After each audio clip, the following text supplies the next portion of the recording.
Order taking and yung order placement, I've realized since I have looked yung definition ng order taker sa mbaschool.com.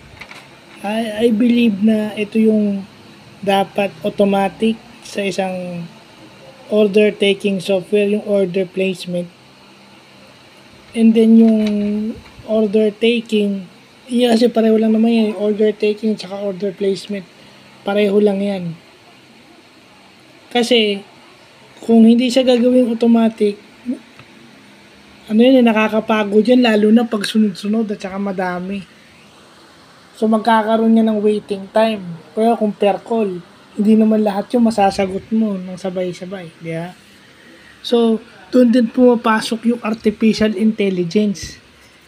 Yun din. Kung hindi mo siya gagawing automated sa isang software, better solution is, without human intervention na yun, yung order placement mo, artificial intelligence na. Yun nga lang, pagka, yun na nga lang, marami na namang mawawalan ng trabaho. Or maililipat sa ibang department. Dahil yung order placement o yung order taking is purely artificial intelligence pang nangyari. And lahat naman ng businesses ngayon on the way na sa AI. So, yun lang, no? Sa mga yun yung nakita ko nung nakita ko yung definition ng order taker. Sabi ko,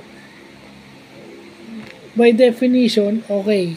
Pero yung nature of work niya parang napakahirap kasi doon magsisimula eh.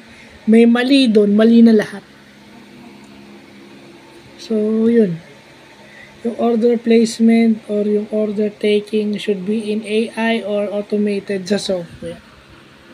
So, yun lang po.